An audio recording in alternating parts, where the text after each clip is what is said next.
Sejarah YA tak lepas dari sejarah IKEM yang berdiri tahun 2006.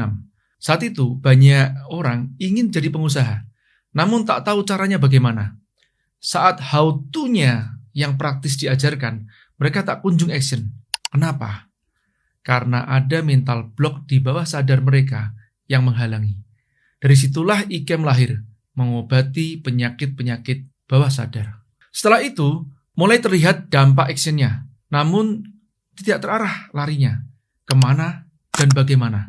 Ibarat sudah punya semangat untuk naik gunung, tapi nggak tahu petanya.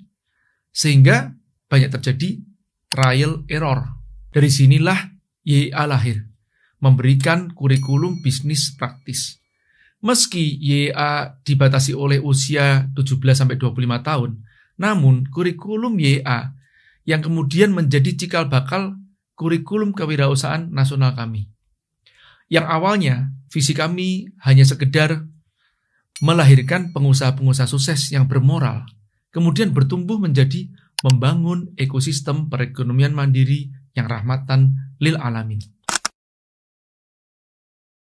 Saat mendesain sistem pembelajaran YA, saya terpicu oleh pain point cara pengajaran di sekolah dan kampus yang membosankan, alias kebanyakan teori dan kurang mengasah kemampuan kognitif praktis.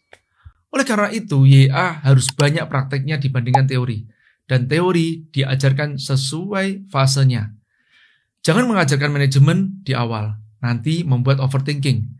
Kita mulai dengan basic survival-nya pengusaha, yaitu ilmu menjual.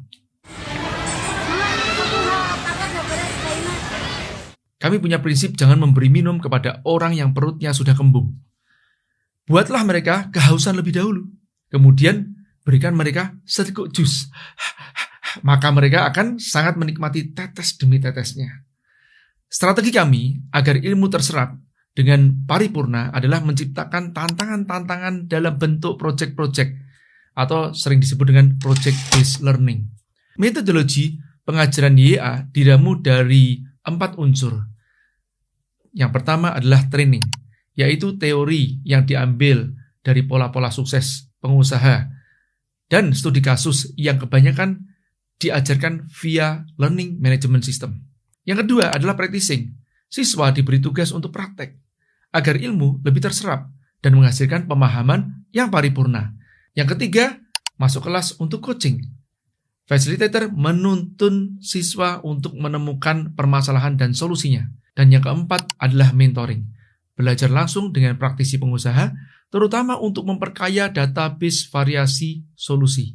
Mayoritas simulasi YA yang dilakukan berkelompok akan melatih kerjasama tim dan kepemimpinan, belajar dipimpin, bekerja sama, dan juga memimpin. Proyek bisnis dan kompetisi dibuat senyata mungkin. Bisa jadi siswa akan mengalami kebangkrutan saat mengerjakan suatu proyek. Hal ini juga akan melatih ketangguhan siswa dalam menghadapi risiko bisnis. Yang terpenting pasca pembelajaran, siswa akan mendapatkan ikatan yang kuat sesama alumni, baik satu angkatan ataupun yang sebelum-sebelumnya, di mana hal ini akan sangat berperan untuk akselerasi bisnis alumni. Di tahun 2016, kami mulai mengadakan training for mentors. Selain untuk berbagi gratis, juga untuk memperbanyak mentor dengan framework yang sama. Pentingnya framework yang sama agar Minty tidak mengalami kebingungan saat perbedaan diksi dan kerangka berpikir. Yang kemudian framework tersebut kami namakan formula, framework bisnis pemula. Formula menjadi cikal bakal kurikulum kewirausahaan yang simple, praktis, dan teruji. Pada masa pandemi, kami terdorong untuk merancang pembelajaran jarak jauh, yang kami namakan YA virtual. Kelaziman pembelajaran virtual kemudian menjadikan penyebaran program kewirausahaan kami semakin masif. Program ini bahkan menjadi program favorit untuk pendampingan dan pengembangan UKM binaan instansi-instansi. 18 tahun YA berdiri. Kami masih menganggap sebagai permulaan dari pembangunan ekosistem perekonomian mandiri yang rahmatan lil alamin. Masih banyak puzzle-puzzle yang harus disatukan. Semoga kami dipertemukan dengan orang-orang yang sevibrasi dalam perjuangan. Amin.